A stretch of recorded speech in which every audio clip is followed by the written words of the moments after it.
I think it's really common for people to discover something creative and think, I wish I could monetize this somehow. Over the next 3 videos, I'm gonna be conducting an experiment and turning it into a series to where I, as a creative, am gonna be developing a line of products and then trying to start an online business. I'm gonna be sharing all of the information I gather directly with you, with the hope that if you are looking at supplementing your expenses in the shop with income, then hopefully it will provide you some feedback, shorten the learning curve a little bit for you in order to help you get there. Keep in mind that this video is not directed at digital products whatsoever. I am going for physical products. My main resource tool for this is going to be a Glowforge laser. I've developed a line of products that, yeah, I could actually do some of them without a laser, but it just takes the level up on every single one of them. And the only reason I tell you that is because it's going to be another main focus of mine to give you guys data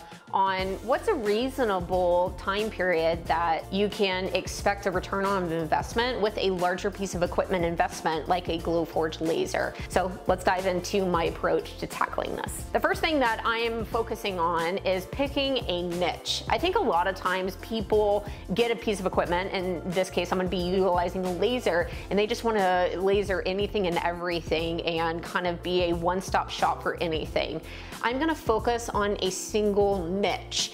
And whenever I talk niche, I am specifically going to be doing golf products. After picking your niche, pick 2 different products. One where it's very generalized and you can hit pretty much anybody within that topic. And then a second item that is going to allow you to charge more and it be a tiny bit more customizable. And in this case, it's going to be a hole-in-one plaque of some sort. So few golfers get a hole-in-one that it will be a much smaller audience looking for that product. However, they're also willing to pay more for it since it's so rare and can be customized with their information. On the opposite end of the scale, every golfer has a best round score. So my approach is to diversify my chances of having a product to meet the needs of the person within my niche.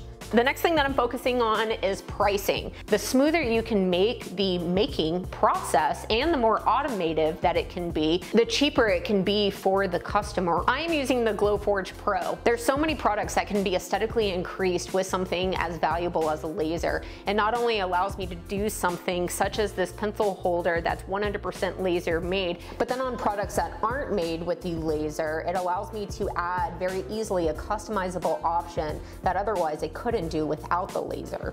But my ideal is to have a beautiful mix. I come out into my garage and boom, it's time to make products. I turn the Glowforge on and set it to its task while I come over to the workbench and start on the handmade task. Then at the end, we meet up and boom, we have a perfect product. Throughout this experiment, I'm gonna be keeping track of all of my expenses. So we're gonna go ahead and put the Glowforge Pro as one of my main big expenses. Any software, any advertising, I'm gonna be throwing on this ledger for you guys to be seeing. Often what I hear from people who get on trying to sell digital products is they end up trying to beat prices so much and be so competitive that they end up just doing a whole bunch of work to either break even or just to make a little bit of money. Calculate all of your costs and then put a 30% margin on it. Remember that it's not worth it for you to spend time in your shop making things for other people if you're not getting compensated for it. At that point, you could just be spending your time in your shop making things for you. The next thing that I'm going to be doing is, of course, I'm going to start a website. It is so overwhelming on the amount of options for websites. And so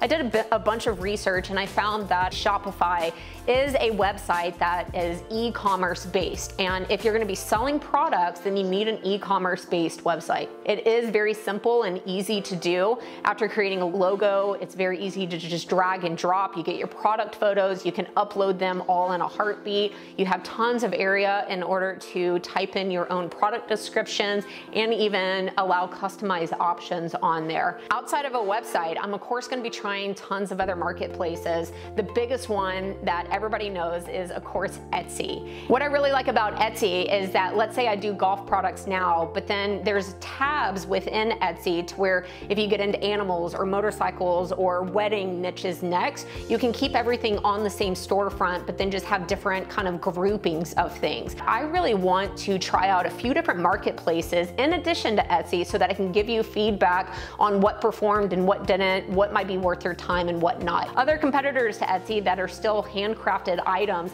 is Amazon. I knew Amazon had the big distribution to where you can send them your inventory. What I didn't know until I researched this, that Amazon has a specific niche that is a competitor to Etsy called Amazon Handmade. And I'm really curious about how much more traffic I'll be able to get because it's Amazon versus Etsy. So I'll let you know about what those numbers look like. Then another marketplace that's new to me is called Go Imagine. It's another marketplace specific for handmade items, which is why I chose it to try. And really all I can say about it at this point is that it was very easy to set up. The main takeaway for this point is I would recommend trying to diversify and try as many marketplaces as you can. I've actually spent the last 3 weeks developing my products, and now that I have them in the physical, another approach that I'm going to be taking is going around to my local golf stores. Whatever your niche is, find where you could find a grouping of those people and pitch it to them in order to say, hey, would you just like to buy this local so I don't have to mess with shipping? If your niche is animals, maybe it's local groomers or boarding facilities. If your niche is motorcycles, maybe it's meetups for biker rides or even the local biker's watering hole. In the next video, I'll report back to you on how many golf stores I approached, what that conversation looked like, and then if any of them said yes. If I do all of this and I'm able to provide you the feedback, maybe I can save you a lot of time or even give you a formula on what I would recommend should you be starting from complete scratch. Okay, and then the last thing, I know it's a pain, I know it's just another thing to do, but I absolutely am going to be setting up social media marketing. And if you're going to be setting up a business in any capacity, then I absolutely recommend that you take the time in order to do it. Don't think that you have to go to the absolute max on it for it to be worthwhile. You can at least start small and low and just get it started for people to say, what is this store about? Oh, I don't want the thing that they promoted, but I do want this thing over here. The bare minimum I would recommend doing is uploading enough photos or videos to fill up the main page.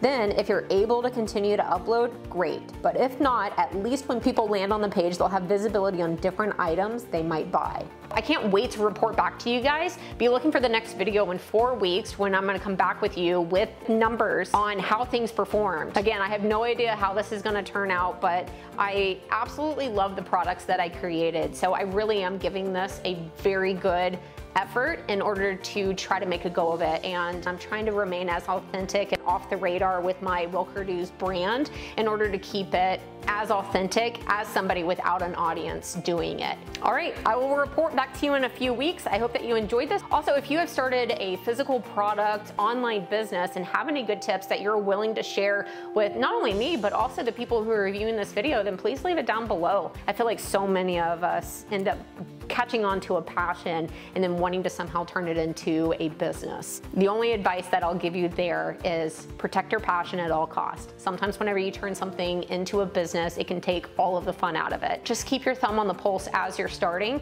because it would be more tragic to kill a passion than it would be to maybe find a different job in the corporate world and keep a passion alive in your free time.